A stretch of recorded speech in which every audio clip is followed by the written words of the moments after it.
Hello friend, मैं आनंद राज आप सबों के बीच। देखिए, आज हम बीएड फर्स्ट ईयर के कोर्स 5 के यूनिट 3 का बहुत वीवीआई क्वेश्चन लेके आए हैं। देखिए, कोई भी यूनिवर्सिटी आपका हो, बिहार हो, जेपी हो, मिथिला हो, पाटलिपुत्रा हो, मगध हो, मुंगेर हो, मौलाना आज़ाद हो या आपका आर्यभट्ट हो, कोई भी यूनिवर्सिटी हो, आपका पटना यूनिवर्सिटी हो, कोई भी यूनिवर्सिटी हो, उसमें क्वेश्चन आता ही आता है कोर्स 3 में। समझे? कोर्स 5 के यूनिट 3 में। समझे?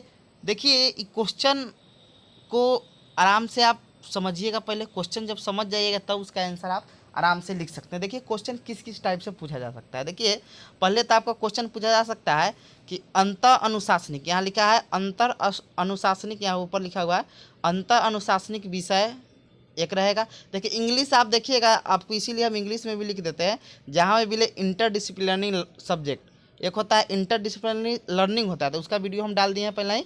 अंतर अनुशासनिक अधिगम होता है, एक होता है अंतर अनुशासनिक विषय। तो ये सब्जेक्ट वाला है, विषय वाला है। तो जहाँ भी इंग्लिश आपका क्या मिले, इंटरडिसिप्लिनरी सब्जेक्ट। और हिंदी देखिए इधर से उधर हो जाता है, इसीलिए हम इसका कन्फ्यूजन दूर कर देते हैं। आपका अंतक विषयक दे या अंतक विषयक विषय दे, समझे? दोनों दे, इतने पर दे, अंतर विषयक सिर्फ दे तो बात वही है, या अंतक विषयक विषय दे दे तो वही बात है, या अंतर अनुशासनिक विषय दे, वही चीज़ है। क्वेश्चन कोई भी लिखा रहा है, लेकिन जहाँ भी शब्द मिल जाएगा आंसर आप वही लिखिएगा। समझे? क्योंकि सबका आंसर इसमें इंक्लूड कर दिया है, कोई भी घुमा के पूछे तो। समझे? देखिए, 2019 के बिहार यूनिवर्सिटी में क्वेश्चन था कि अंतर विषयक को विस्तार से समझा। समझे? तो अंतर विषय यानी इंटरडिसिप्लिनरी सब्जेक्ट के बारे में पूछा था, तो वही चीज़ लिख देना है। समझे? तो आइए हम स्टार्ट करते हैं। क्या लिखा हुआ है? ऊपर लिखा है कि VVI question BEd first year 2021 course 5, यानी कोर्स किसका है? क्वेश्चन कोर्स 5 के यूनिट 3 का। देखिए, आप समझते हैं कि अंतर अनुशासनिक विषय या अंतक विषय होता कहते, इंटरडिसिप्लिनरी सब्जेक्ट क्या होता है। देखिए, हम सिंपल भाषा में बताते हैं, एकदम समझ जाइएगा, और इससे आसान भाषा में कहीं नहीं मिलेगा। समझे? तो आप इसको पूरा वीडियो देखिए, और देखने के बाद एक बार में याद हो जाएगा। समझे? तो आइए हम स्टार्ट करते हैं। देखिए, अंतर विषय या अंतर अनुशासनिक विषय क्या होता है? आप लोग ईवीएस का नाम सुने होंगे। ईवीएस बच्चा सबको पढ़ाया जाता है 1 से 5 तक। समझे? देखिएगा, उसमें बहुत सारे विषयों को मिलाकर एक ईवीएस बनाया गया है। ईवीएस का फुल फॉर्म होता है इन्वायरमेंटल साइंस होता है, सॉरी स्टडी होता है, इन्वायरमेंटल स्टडी होता है। तो उसमें देखिएगा आपका साइंस भी रहेगा, सोशल साइंस भी रहेगा। तो देखिए, अनुशासनिक विषय क्या होता है? जब दो या दो से अधिक विषयों को मिलाकर एक ऐसा विषय मिलाया जाता है जिससे बालक का सर्वांगीण विकास किया जा सके, बच्चा को सोचने की क्षमता, तर्क शक्ति करने की क्षमता का विकास किया जाए, उसी को हम लोग क्या कहते हैं? अंतक विषय या अंतर अनुशासनिक विषय कहते हैं। समझ गए होंगे? ईवीएस का जो किताब होता है, इन्वायरमेंटल जिसे स्टडी कहा जाता है, उसका बुक में देखिएगा तो आपको साइंस भी रहेगा, उसमें सोशल साइंस भी रहता है। समझे? तो ऐसा विषय जिसमें बहुत सारे विषय क्या हो कि सहसंबंध हो, यानी मिलाया हुआ हो, उसे क्या कहते हैं हम लोग? अंतर विषय कहते हैं। समझ गए? तो आइए वही चीज़ पढ़ना है इसमें। तो आइए प्रस्तावना देखते हैं। लिखा हुआ है, हम जानते हैं कि वर्तमान समय की शिक्षा प्रणाली बाल केंद्रित शिक्षा प्रणाली है, अतः कोई भी छात्र का सर्वांगीण विकास के लिए विषयों में अंतर विषयक या अंतर अनुशासनिक होना अति आवश्यक है। यानी बच्चा का सर्वांगीण विकास के लिए, सोचने के लिए, मतलब कोई चीज़ को, मतलब समस्या के समाधान के लिए, मतलब विषय में क्या होना चाहिए? अंतर विषय होना चाहिए। जैसे ईवीएस हो गया आपका, देखिएगा उसमें प्रोजेक्ट भी दिया रहता है, बच्चा को घर से कोई वर्क करने के लिए दिया जाता है। समझे? तो ईवीएस सबसे अच्छा एग्जाम्पल है। समझे? तो वही लिखा है कि विषयों में अंतर विषयक या अंतर अनुशासनिक होना अति आवश्यक है। अंतर अनुशासनिक विषय से अभिप्राय दो या दो से अधिक अकादमीय मतलब होता है उच्च स्तर पर जो विषय होता है उसे अकादमीय या शैक्षिक कहते हैं। अकादमीय या वैज्ञानिक या कलात्मक विषयों का आपस में सम्मिलित होना है। यानी कह रहा है कि अंतर अनुशासनिक विषय से अभिप्राय दो या दो से अधिक अकादमीय, वैज्ञानिक या कलात्मक, वैज्ञानिक यानी विज्ञान विषय, वैज्ञानिक या कलात्मक विषयों का आपस में सम्मिलित होना है, अर्थात विभिन्न विषयों के मध्य अंतर संबंध स्थापित करना। देखिए, आपको पहले ही बताया कि अंतर अनुशासनिक विषय या अंतक विषय का अर्थ क्या होता है कि विभिन्न विषयों को मिलाकर एक ऐसा विषय बनाना जिससे बालक का क्या हो? सर्वांगीण विकास हो सके। सर्वांगीण यानी ऑल राउंड डेवलपमेंट, उसको तर्क करने की क्षमता हो, उसमें सोचने की क्षमता हो, कोई समस्या दे उसको जल्दी सॉल्व कर दे, ये सब विकास हो। समझे? जैसे लिखा हुआ है नीचे, जैसे भूमंडलीय उष्मीकरण में भौतिकी, भूगोल, जीव विज्ञान और कई अन्य विषयों का अंतर विषयक विषय है। यानी जो भूमंडलीय उष्मीकरण होता है ना, वो एक तरह का क्या है, अंतक विषय विषय है, समझे। तो उसमें क्या, उस विषय में कौन कौन विषय शामिल किया जाता है, आपका भौतिकी, भूगोल, जीव विज्ञान और कई अन्य विषय को शामिल किया जाता है। तो आप समझ गए कि अंतर विषय क्या होता है या इंटरडिसिप्लिनरी सब्जेक्ट क्या होता है।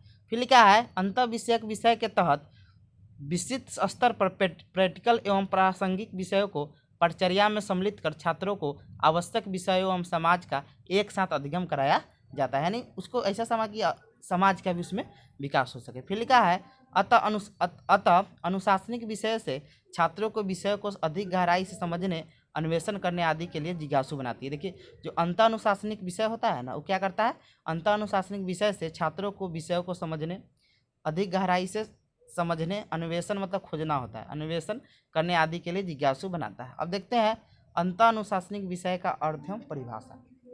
लिखा हुआ है, meaning and definition of interdisciplinary subject. लिखा है, अंतःनुशासनिक विषय से तात्पर्य कई विषयों को संयोजित करने की क्षमता से है, अर्थात उन्हें आपस में जोड़ना है, यानी मिलाना है, समझे। फिर लिखा है, अतः हम कह सकते हैं कि अंतःनुशासनिक विषय से हम दो या दो से अधिक विषयों को शामिल कर पाठ्यक्रम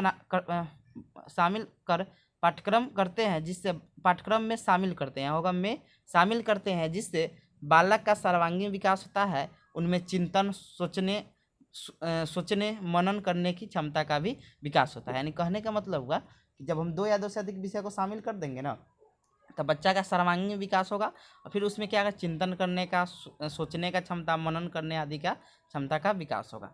आइए अब देखते हैं, लिखा हुआ, विभिन्न शिक्षा शास्त्रियों एवं मनोवैज्ञानिकों ने अपने तर्क एवं चिंतन के आधार पर अंतःनुशासनिक विषय की निम्नलिखित परिभाषा दी है। पहला परिभाषा है जूली थॉमस किलिन के अनुसार, समझे। लिखा है, अंतःनुशासनिक विषय सर्वकालिक विज्ञान, सामान्य विज्ञान विषयों के मिश्रण एवं ज्ञान के एकीकरण पर आधारित होता है। यानी कहने का मतलब कि विभिन्न विषयों को मिलाया जाता है। कौन का है, जूली थॉमसन किलन के अनुसार है कि अंतःनुशासनिक विषय क्या होता है, सर्वकालीन विज्ञान, सामान्य ज्ञान विषयों के मिश्रण एवं ज्ञान के एकीकरण पर आधारित है। ज्ञान को एक जगह एकीकृत कर दिया जाता है, समझे, इंटीग्रेटेड कर दिया जाता है। जैसे अभी आप लोग बीएड इंटीग्रेटेड कोर्स हो रहा है ना, बी और बीएड दोनों को सम्मिलित किया गया, जिससे बच्चा का क्या हो कि जो टीचर बनेंगे उनमें सर्वांगीण विकास होगा, समझे। फिर है ग्लोसवे के अनुसार, अंतःनुशासनिक विषय की विषय वस्तु के प्रारूप को बनाते समय यह ध्यान रखना चाहिए कि छात्र का सर्वांगीण विकास हो। देखिए, सब जगह आपको छात्र का सर्वांगीण विकास ही करना है, समझे। तो वही ग्लोसवे कह रहे हैं क्या कि अंतःनुशासनिक विषय की विषय वस्तु के प्रारूप को बनाते समय, प्रारूप मतलब फॉर्मेट होता है, प्रारूप को बनाते समय यह ध्यान रखना चाहिए कि छात्र का सर्वांगीण विकास हो सके। अब देखते हैं अंत विषय की विशेषता या प्रकृति, विशेषता दे या प्रकृति दे, बात बराबर है। लिखा है, अंतःनुशासनिक विषय की निम्नलिखित विशेषता है। पहला है, अंतःनुशासनिक विषय छात्रों में जिज्ञासु प्रवृत्ति उत्पन्न करती है। देखिए, अंतःनुशासनिक विषय और अंतःनुशासनिक अधिगम दोनों मतलब एक सिक्के के दो पहलू है, समझे। वो सब्जेक्ट हो गया, यानी विषय को मिलाएंगे तो बहुत सारे विषय को मिलाएंगे तो क्या हो जाएगा आपका कि अंतःनुशासनिक विषय हो जाएगा। जब बहुत सारे व्यक्तियों के जब सीखने का क्या है वो सब मिलाएंगे, सीखने का तरीका जब मिला देंगे तो वो कहते हैं अंतःनुशासनिक अधिगम कहते हैं। दूसरा है, इसमें अंतःनुशासनिक विषय छात्रों में तुलनात्मक अध्ययन को बढ़ावा प्रदान करता है। तीसरा आपका है कि अंतःनुशासनिक विषय एक साथ विभिन्न विषय और अंतः विषय संबंध को समझने में सक्षम बनाता है, यानी कोई विषय को आप जल्दी समझ लीजिएगा। तीसरा आपका है कि अंतःनुशासनिक विषय छात्रों को विषय क्षेत्रों और विषयों को अलग अलग दृष्टिकोण से समझने में सक्षम बनाता है। फिर आपका पांचवा है कि अंतःनुशासनिक विषय छात्रों को चुनौतियों का सामना करने में सक्षम बनाती है। फिर आपका छठा है कि अंतःनुशासनिक विषय छात्रों को व्यक्तिगत एवं सहयोगात्मक रूप से कार्य करने की प्रेरणा देता है। फिर आपका सातवां है कि अंतःनुशासनिक विषय छात्रों को बौद्धिक एवं व्यवहारिक ज्ञान प्रदान कर आत्मविश्वास का विकास करती है। फिर आपका सातवां है कि अंतःनुशासनिक विषय छात्रों को अधिगम, जीवन और काम के लिए कौशल के विकास में सहायता प्रदान करती है। तो ये आपका क्या हो गया, ये आपका प्रकृति या विशेषता हो गया। आइए अब देखते हैं अंतःनुशासनिक विषय के उद्देश्य, ऑब्जेक्टिव्स ऑफ इंटरडिसिप्लिनरी सब्जेक्ट। लिखा है, अंतःनुशासनिक विषय के निम्नलिखित उद्देश्य है। पहला है, अंतःनुशासनिक विषय का मुख्य उद्देश्य है छात्रों को विभिन्न अनुशासनात्मक दृष्टिकोण को समझने में सक्षम बनाना। दूसरा है, छात्र में ज्ञान को एकीकृत या संश्लेषित या संतुलित और समायोजित करने में सक्षम बनाना। तीसरा आपका है, छात्र में विषयों की एक विस्तृत श्रृंखला से ज्ञान का मूल्यांकन करने में सक्षम बनाना। और चौथा आपका है कि छात्र में विषयों के चुनाव करने में सक्षम बनाना, यानी विषय जब आप में हो जाएगा तो विषय को जल्दी चुन लीजिएगा, अच्छा विषय को चुनिएगा। पाँचवा है आपका विषयों को सरल बनाने में। छठा आपका है कि छात्रों में चिंतन, मनन, तर्क शक्ति का विकास कर छात्र का सर्वांगीण विकास करने में। आपका सातवां है अस्थायी अधिगम की प्राप्ति में। आठवां है सामाजिक समस्याओं के समाधान में। अब देखते हैं अंतर अनुशासनिक विषय की आवश्यकता एवं महत्व, यानी विशेषता दे आवश्यकता दे या महत्व दे बात बराबर, यानी need and importance of interdisciplinary subject. लिखा है हम जानते हैं कि वर्तमान समय में ज्ञान का विस्तार बहुत ज़्यादा हो गया है। अंतर अनुशासनिक विषय की आवश्यकता ज्ञान के विस्तार के कारण बढ़ गई है। अंतर अनुशासनिक विषय की आवश्यकता निम्नलिखित कारणों से पड़ी है। पहला है कि बच्चों में सृजनात्मक या रचनात्मक के विकास के लिए अक्सर अंतर विषय की आवश्यकता होती है। दूसरा है आपका कि अध्ययन विषय अक्सर त्रुटियों को दोहराते हैं, जिन्हें दो या दो से अधिक विषयों से परिचित लोगों द्वारा सबसे अच्छा से पता लगाया जा सकता है। यानी देखिए, अब सिंगल किसी से पूछेगा तो गलत भी बता सकता है, लेकिन वही चीज़ जानने वाला जो होगा 2-3 आदमी से पूछेगा तो वो सही आपको जानकारी दे। तीसरा आपका है कि अंतर अनुशासनिक विषय ज्ञान एवं शोध में परस्पर संबंध स्थापित करते हैं, यानी दो विषय आप शोध करते रहिए तो ज्ञान और शोध में क्या होता है, परस्पर संबंध स्थापित होते रहता है। चौथा आपका है कि कई बौद्धिक, सामाजिक और व्यवहारिक समस्याओं के लिए अंतर विषय दृष्टिकोण की आवश्यकता होती है। पाँचवा आपका है कि बच्चों के सर्वांगीण विकास में अंतर अनुशासनिक विषय की आवश्यकता पड़ती है। और फिर अब आगे है अंतर अनुशासनिक विषय के लाभ। देखिए लिखा है अंतर अनुशासनिक विषय के निम्नलिखित लाभ है। पहला है अंतर अनुशासनिक विषय अध्ययन के लिए सबसे प्रभावी दृष्टिकोण छात्रों को उनके लिए समझ बनाने वाले पाठ्यक्रमों को चुनने में सक्षम बनाती है। दूसरा है यह विषय छात्रों को बहुत प्रेरित करती है, यानी जो अंतर अनुशासनिक विषय है छात्रों क्या करती है कि बहुत प्रेरित करती है। तीसरा आपका है कि इसमें छात्र अधिक गहराई से विषय को सीखते हैं, क्योंकि वे एक साथ या कई विविध दृष्टिकोण को विचार करते हैं, यानी कई विषय रहेगा तो कई दृष्टिकोण का विकास होगा। चौथा आपका है कि अंतर अनुशासनिक विषय से छात्र कई दृष्टिकोणों को से विचारों को संश्लेषण करके और ज्ञान प्राप्त करने का एक वैकल्पिक तरीका सीखना शुरू करते हैं। पाँचवा आपका है कि अंतर अनुशासनिक विषय से छात्र में तर्क शक्ति, सोचने की शक्ति, विश्लेषण करने की शक्ति का विकास होता है। तो ये आपका लाभ हो गया। आइए अब निष्कर्ष देखते हैं। ठीक है, उपरोक्त विवरण से यह स्पष्ट होता है कि वर्तमान समय के शिक्षा प्रणाली में अंतर अनुशासनिक विषय की आवश्यकता बहुत अधिक है।